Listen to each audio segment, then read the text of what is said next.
Assalamualaikum warahmatullahi wabarakatuh. Nama saya Zara Livia dari PPKN FIS UNJ 2018.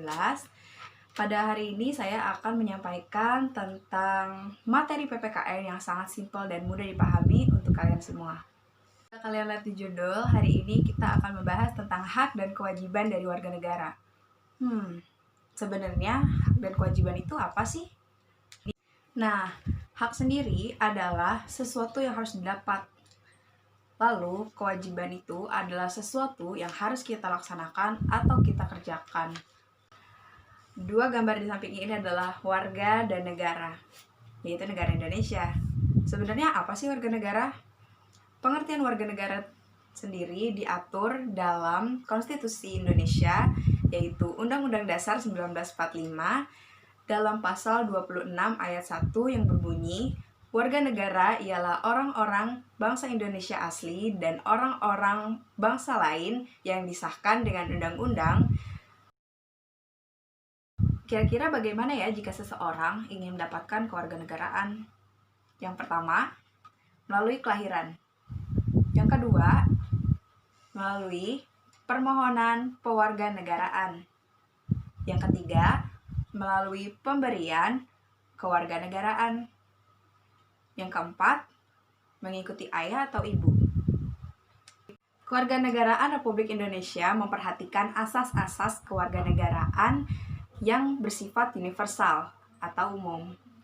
Yang pertama adalah asas ius sanguinis, yang berarti dari garis keturunan. Lalu ada asas ius soli, yang berasal dari tempat kelahiran. Lalu ada asas kewarganegaraan tunggal, yaitu apatrida. Lalu yang terakhir ada asas kewarganegaraan ganda atau bipatrida. Indonesia memakai asas ius soli, tempat kelahiran, sebagai asas kewarganegaraannya. Lalu di Indonesia juga tidak berlaku asas kewarganegaraan ganda atau bipatrida. Setelah mempelajari kewarganegaraan, kita langsung masuk aja yuk ke hak dan kewajiban dari warga negara. Hak warga negara. Menurut Profesor Dr. Notonegoro, hak adalah sesuatu yang mutlak yang menjadi milik kita dan penggunaannya tergantung kepada kita. Secara konstitusi, hak warga negara diatur dalam Undang-Undang Dasar 1945 dalam pasal 27 sampai 34. Lalu kira-kira apa saja ya contoh dari hak-hak warga negara? Yang pertama adalah hak mendapatkan pendidikan. Yang kedua, hak memeluk agama. Yang ketiga, hak mendapatkan perlakuan yang sama di mata hukum. Yang keempat, hak mendapatkan pekerjaan yang layak.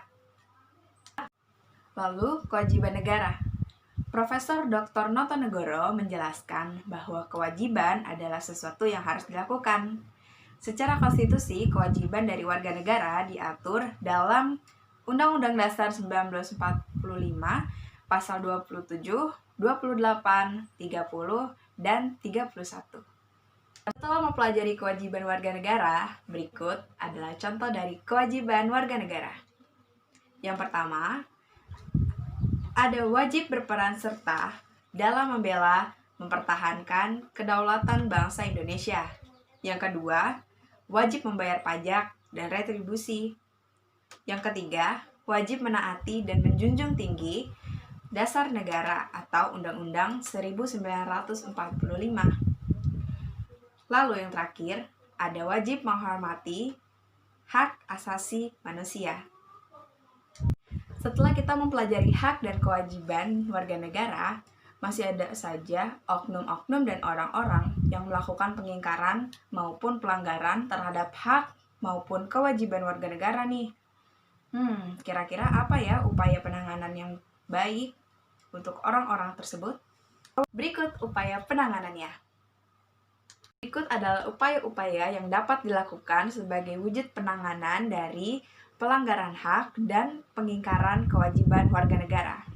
Yang pertama, ada supremasi hukum dan demokrasi yang harus ditegakkan. Yang kedua, mengoptimalkan kinerja dari lembaga-lembaga yang berhubungan dengan hak dan kewajiban warga negara. Sebagai contoh, ada KPK, KPAI, Komnas HAM, dan Komnas Perempuan. Yang ketiga, menyebarluaskan prinsip-prinsip bernegara kepada masyarakat. Lalu yang terakhir, yaitu yang keempat, ada meningkatkan profesionalisme, lembaga keamanan, dan pertahanan negara. Nah, bagaimana materinya? Simple dan juga mudah untuk dipahami kan? Oke, semoga bermanfaat. Terima kasih telah menonton video ini. Kurang lebihnya mohon maaf. Assalamualaikum warahmatullahi wabarakatuh. Selamat belajar di rumah.